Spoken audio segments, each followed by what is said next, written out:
Good afternoon and welcome to At the Movies with Dante and Louis. I'm Louis Jacobs. And I'm Dante Louis. Today we're going to talk about what would be a summer blockbuster film that's available on Amazon Prime, and it's called The Tomorrow War. And it was released by Paramount originally, but because of the pandemic, it's been routed to Amazon Prime. So we all get to enjoy it and not enjoy it on our televisions at home. But it's definitely built to be a summer blockbuster movie. It's definitely not E.T. If you're talking alien movies, because that's what it is. Dante, do you want to give us your summary? Yep. So the IMDb synopsis is: a family man is drafted to fight in a future war where the fate of humanity relies on his ability to confront the past. Right. Well, first off, it's Chris McKay's the director. Yes. His only other big movie of note was the Lego Batman movie in 2017. And Robot Chicken. Yeah, TV show. Yeah. So yeah, it's like his first kind of live action movie, so it's Right. interesting. But I mean, I think a great place to start is with the cast, and Chris Pratt is like the main focus of the movie. Sure. He's enough beefcake to carry the film. A film that doesn't quite know what it is, and I think that his history of roles, he hasn't quite shown his true colors yet in terms of what he's capable of. I was talking, I think, to my mother about, he did a Jurassic Park, and I recalled that he was, opposite, what's her face, Bryce Dallas Howard. Thank you. And I watched him working against a green screen. He's training the velociraptors, and I know that his range is basically those sorts of films, right? Yeah. I mean, he's like, he started off in Parks and Recreation. He was kind of the comic relief on that TV show, and I thought he was really good in that show. And then, his big breakout was Guardians of the Galaxy. Sure. And he's this like goofy, he is this like tough, well, not tough guy, but he's the protagonist, but he's goofy. I find that's his thing, and he's good at that. He's like, Sure. Not really the leading man that you usually see.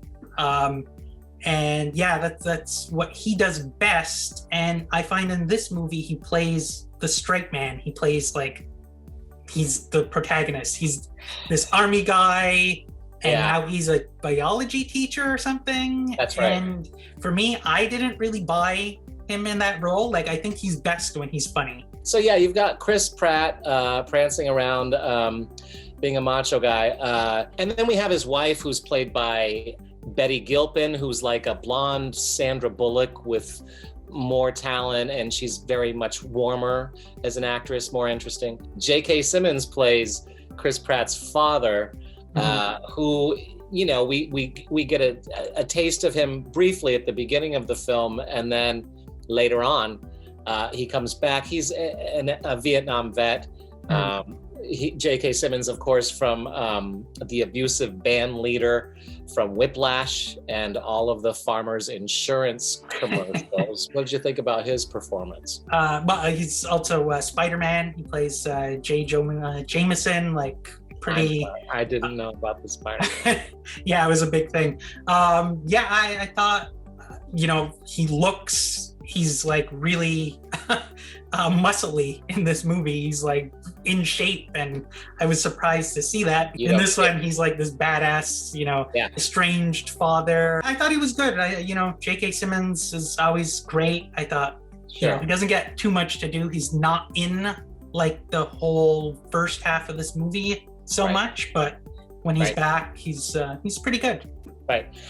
Sam Richardson is an actor who's getting kind of most of the raves in this film, because he's at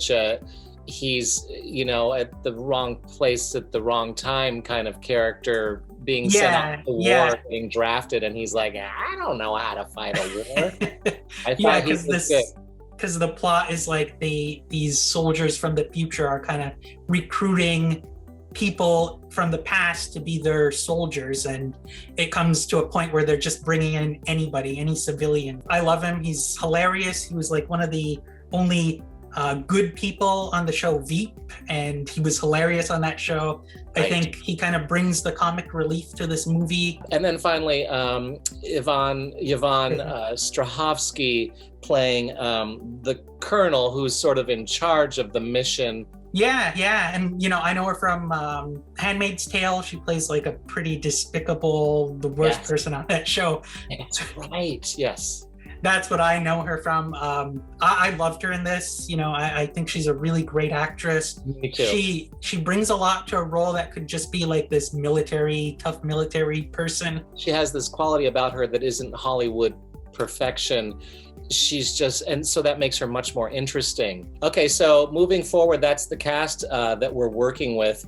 We're in the future, there's a war with aliens, and future people are going to the past to draft people to fight these schmucky aliens. What did you think of any of it? As I said, like the first act of this movie, it really plays it straight, and I think once it gets into the more comedic, but it never really sustains that comedy throughout the movie, that didn't work for me. Like the tone just went from comedy and then it went back to serious. I did like the aspect of like them getting drafted. I thought that was an interesting idea.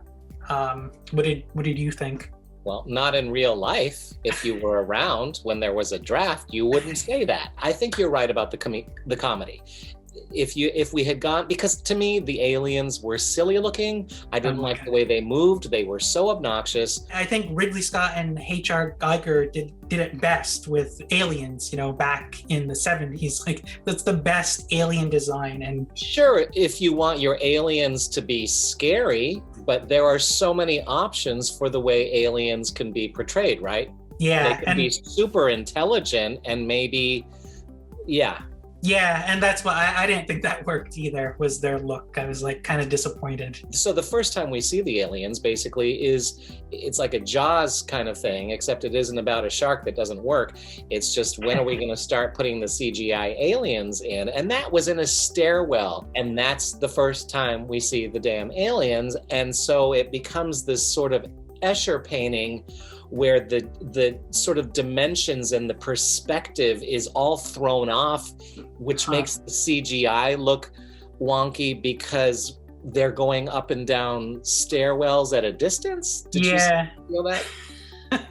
Yeah, I didn't really find that scene all that remarkable. Now that you mention, I'm like, yeah, that is the first time we see them, and you could do something so cool. Absolutely. For me, it's the most unoriginal IP, intellectual property. Like, it's not based on a book, it's not a remake, it's not a TV show, so it's original in that sense. But I find that it takes so much from other better movies. Like, that's right. Aliens, The Thing. There's a big War of the Worlds thing that I was like, I can't believe they stole that premise. I think maybe the most like interesting thing to me in this movie was the time travel aspect and what that brings. I knew you were going to say that. I think that, like, because you think this guy's going into the future, what's going to happen with that, and why these people are chosen to go back. These certain people are chosen to go back, and and Chris Pratt's relationship with Yvonne Strahovski's character. I like that. Right. Because one of my favorite scenes is the scene that him and her have on a beach. They have this kind of emotional scene on the beach, which I think it's my favorite part because of her acting, but it doesn't 100% because of his acting. Right. She sells like this emotional moment, but he doesn't really. I was just thinking while watching this of all of the hundreds and hundreds of different varieties of alien movies there are. It seemed like a zombie movie to me, except they were aliens. Yeah, that's kind of how they because like at the start of the movie, I'm like, I don't understand why these aliens took over the Earth, why they beat us, because they're not formidable. They don't have like wings. They can't fly, and they're not smart. Well, I was just going to say, it depends on how you like your alien movies. Obviously, we've established this is a sort of namby-pamby mixture of a lot of things. I think the aliens are kind of obnoxious and goofy looking, and they're like cockroaches. I think the storyline is milquetoast. You've got a little bit of a message with PTSD and family bonding. I think Chris Pratt is great. Sam Richardson is great. But ultimately, I would say I'm going to say semi-recommend. If that, I'm going to barely recommend. Barely recommend. I'll agree. I'm gonna agree with most of that. Just the Chris Pratt thing. I don't think he's good. I think it would have been better if they had somebody else. I think he's not the greatest Chris. The Hollywood Chris is. Got Chris Evans, Chris Hemsworth, Chris Pine. But they're all being paid millions of dollars. So who cares? Right. But so my recommend or not recommend is kind of based on, this movie takes a lot from other better sci-fi alien movies. And it's a question of, do you want to watch all those separately? And that takes up like hours and hours. If you have the time, do that. Or do you want to watch this movie that takes all those things and mashes them, and it's kind of a little entertaining, but not that great? Hi, Mom. No, I think that's a very good point. A mashup. So it's kind of a mashup. Yeah, I would say not recommend.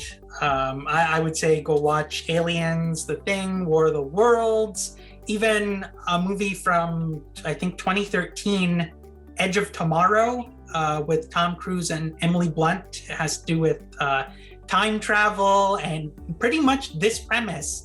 Oh, that's right. She did a movie with him. That's so awesome. And I know you're not a fan, but I'm telling you, that movie was amazing. Not enough people saw it. So I'd say go watch that. Because actually that movie does a lot of what this does and does it a lot better. Well, that was our discussion of The Tomorrow War, starring Chris Pratt, now available brand new on Amazon Prime. This has been At the Movies with Dante and Louis. I'm Louis Jacobs. And I'm Dante Louis. Thank you for watching, and we'll see you next time. All right.